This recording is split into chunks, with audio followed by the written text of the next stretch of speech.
Welcome back to this small workbench, and first of all some channel and equipment news. Well, the first thing is, you'll have noticed straight away I'm not using the same Canon camera as I normally would do. This one is now 8 years old, and some of you will have seen this. Well, you'll have looked at the image quality and whatnot for about those 8 years. Well, recently the audio started to make clicking noises. I put an external microphone on professionally, as you can tell. But yeah, it's starting to get tired, unfortunately. So I'm now using a Panasonic. The audio isn't brilliant from this Panasonic, so we are probably going to order a better microphone. But anyway, so that's that.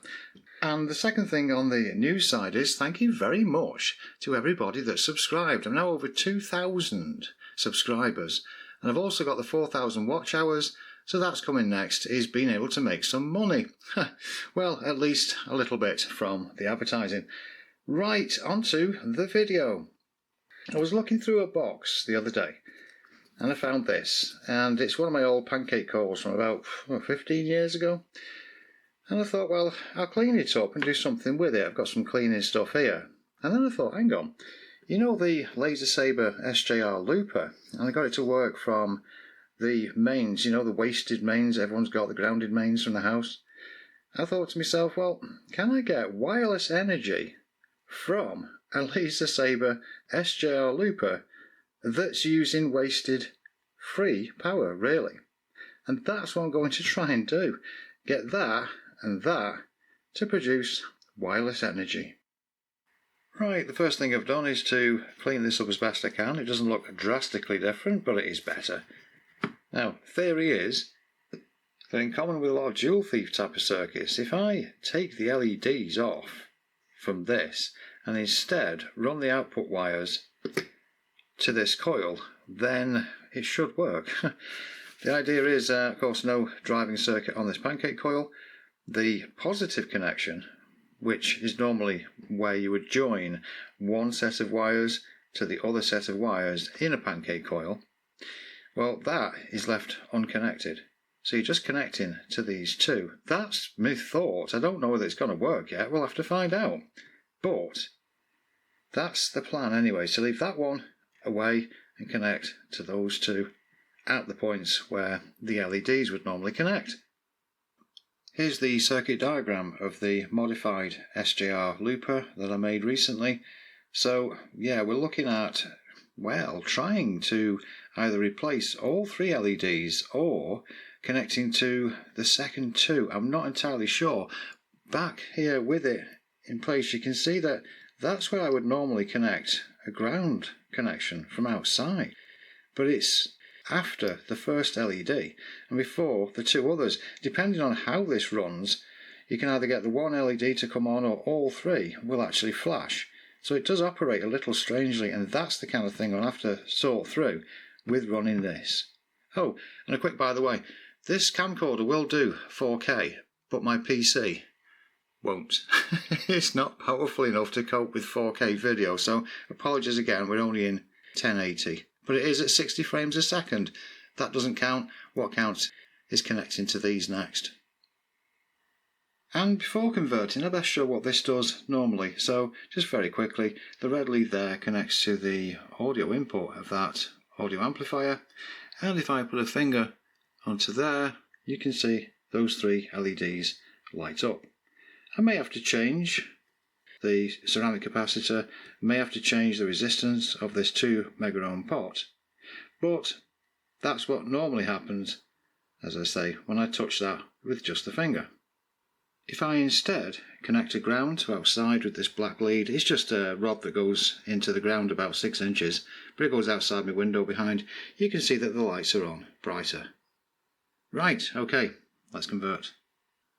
Right, you might have seen a quick flash just there. What I've done is I've taken these two LEDs out of the circuit and instead connected two wires from where they would normally connect. So just a single LED left, which is now flashing every now and again, which is fair enough. There we go. I don't know quite what that means yet. The main thing I think is, do we get anything from, say, a coil on here? Oops, it doesn't look like it, does it? Let's see if we can get See what happens when that other one flashes. See if this one does flash as well. I don't think that's going to work. Now, which case it's not quick enough to be of any use, if it did. Let me just go away and try and change the pot value on the circuit, that kind of thing. Well, the position so far is I've got this rate of this LED to flash quite brightly, a lot faster, by connecting to what was the positive connection of the Pancake coil. But that doesn't make this LED come on, so still quite a ways to go. But I thought that was interesting how it's now using the Pancake coil as part of the system. Okay, well, we do have some outputs. What I've done is I've gone across all the LEDs. I've actually disabled them all and connected this Pancake coil instead of the LEDs. And yeah, that's it. That's about as simple as it could be, and that's as simple as it is. I did try different other combinations, but that just didn't work. So yeah, it's I don't know about tuning it up yet with the pot or changing the capacitor, but we are getting wireless electricity from the SJR Looper. It's not got much of any range at all, but it is working. Well, this coil is 24 turns of, I think, 28 AWG.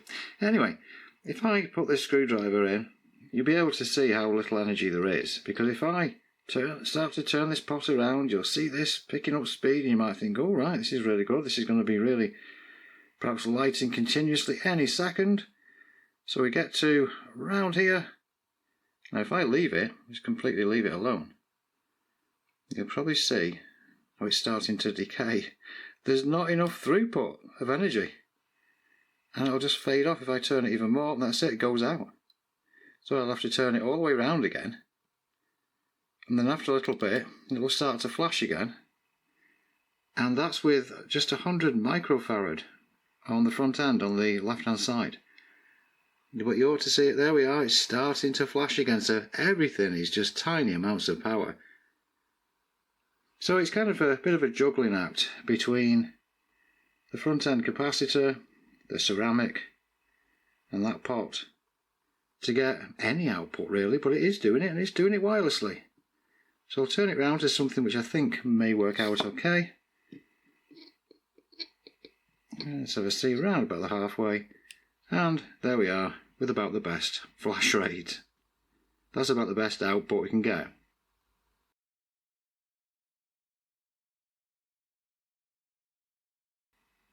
Right, so there we go. That is a Lasersaber SJR Looper running an LED wirelessly.